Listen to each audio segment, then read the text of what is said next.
everyone, and welcome to today's episode. We're going to be talking about The Summer of You and Me by Denise Hunter. So, this one is a contemporary romance, it's also Christian fiction, and it's a standalone novel as well. So, why did I want to read this one? Well, I've enjoyed reading Denise Hunter's contemporary romance novels over the years, including Before We Were Us and Love Unscripted. And I have recommendations for her books at my website on my blog at narelleatkins.com. And there'll be a link in the show notes. And I'd also like to thank the publisher for providing an advance reader copy of the book. And I'll add my usual disclaimer that all the opinions that I express in this episode are completely my own. So let's talk about the book. The Summer of You and Me by Denise Hunter is set on a sleepy town on an island off North Carolina. So we're in the region of Myrtle Beach and the Outer Banks. And we have quite a few romance tropes in this one. So it's a summer vacation story, which I love because they're always so fun. We also have a widow who's a single parent of a adorable 4-year-old girl, Zoe. And it's a friends to more romance that also includes unrequited love, but it really is unrequited love with a twist. And you'll see what I mean as I keep talking. So let's talk about the first line, and it's this one. If Maggie Reynolds could just make it past August 7th, she would finally be able to breathe again. So you've probably guessed August 7th is a very significant date, and that relates to her husband passing away 5 years ago. So Ethan was in the military, he was a medic, he was overseas on a tour and was killed, and it was just such a devastating thing for Maggie and the family, and particularly because Maggie was pregnant with her daughter at the time, and Ethan never got to meet his daughter, and as you can imagine, it just blew up the whole family, and it's just been a really hard time for them to get over that. So Maggie is 35 years old. She's a high school English teacher, and she was also a very good swimmer and did swimming things when she was at college. And so she's a swimming instructor, and she does that as well as school teaching. So, as I mentioned, 5 years earlier, her husband was killed while on doing active duty in the military. And she's really been struggling with grief and loss and also raising her 4-year-old daughter on her own. And Zoe is just adorable. She's the sweetest little thing. Now, and with her mother, so Maggie's mother is a narcissist, and which means that she's completely unsupportive and not able to be there to help Maggie. And as a result, Maggie has been even more drawn closely into Ethan's family. So we have Ethan, who was the eldest, and then 2 years younger than him is his sister, and his sister is Maggie's best friend. And then 2 years younger than Maggie and the sister is their younger brother, Josh, and I'll get to him in a minute because he's an important part in the story. So at the beginning of the story, Maggie is in North Carolina. She's at this beach town, staying in the cottage owned by her in-laws and basically house minding for them while they're traveling overseas in Europe. So that brings us to Josh. So Josh is the hero in the story. He's 33 years old. He owns and operates a riverboat business in town where his parents' home is. So he lives not far from where Maggie's staying with Zoe for the summer. He's a very doting uncle to Zoe, and he's been very involved in their lives. So after his brother died, he really stepped up and was it gave them a lot of support in a very practical way, as well as emotionally supporting them as well. And so at the start of the story, Josh is very happy to see them in his town. And the thing about Josh is he's secretly held feelings for Maggie since he was a teenager. So a teenage crush that became something more, and he's really hated himself for holding feelings for her, and he's done his best to ignore them. He's divorced, so he's been married, but he divorced a year after his brother died. There's a whole lot of baggage and backstory that goes with that. And his teen crush just hasn't gone away. So if you coming to this romance, and if the thought of a widow having a romantic relationship with her late husband's brother is not something you'd like to read, then this is definitely one to pass on. I don't have a problem with it in this story. I could have a problem with that particular situation, but in the way that Denise has written it, and it's been beautifully written, we don't have any impropriety or anything happening while Ethan was alive. And we also have Josh who knew that he needed to keep his feelings to himself and keep himself in check and make sure that he was very well behaved and he didn't do anything to make Maggie uncomfortable. And it wasn't until a couple of years after Ethan passed away that Maggie even got the slightest clue that Josh could be more than just a really close friend to her. So if you're worried about all those things, then don't worry because there is no impropriety. But if the relationship's set up is a problem, then this might be a book to skip if it's not your jam, which is absolutely fine because not every book is for every reader. So the whole relationship set up with the backstory is just, it's a mess. And there are just so many problems that have to be overcome in this story. And we start chapter one with Maggie and Zoe and Josh. They're on the boardwalk at the beach and there's a carnival going on. So we have rides and different things happening.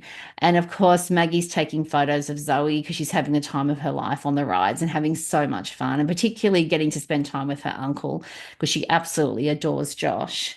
And Maggie gets a shock of her life because her husband walks into the camera frame. So a man who looks identical to Ethan just appears. And of course, he disappears and they try to find him. And this starts off a really fun and interesting mystery element in the story where they're trying to work out who this person is and how come he looks so much like Ethan, because he can't be Ethan because we know that Ethan was killed and that's been verified, et cetera, et cetera. And so there's a whole process that they work through in the story to try and find out why this person looks so much like Ethan.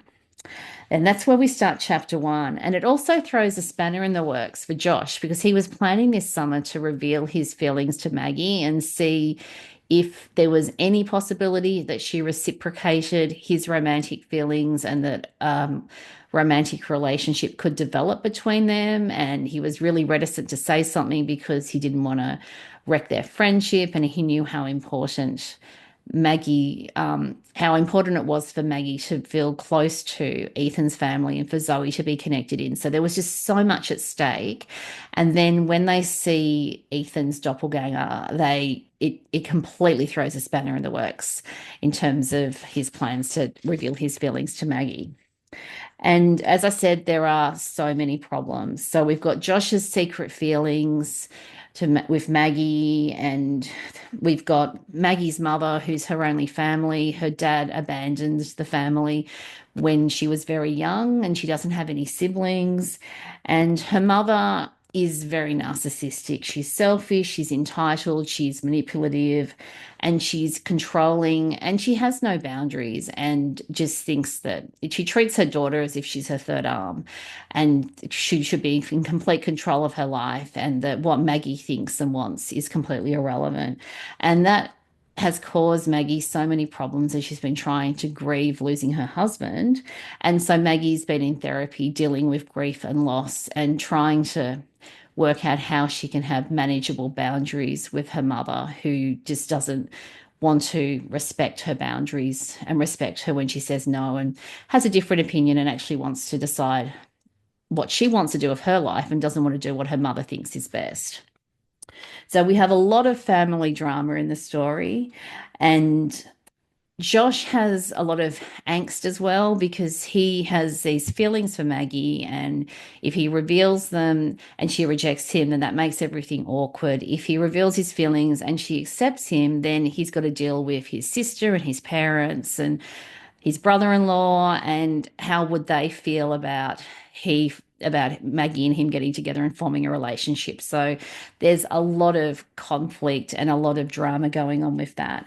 And so we have many issues in the story, and grief and loss is, of course, a very big issue. And they're coming up to an anniversary of losing Ethan. So the whole family is this is it's like their summer thing where they've got to deal with that. And there's some things, very specific things that they're doing this year to try and move on and to sort of keep going through the grief process.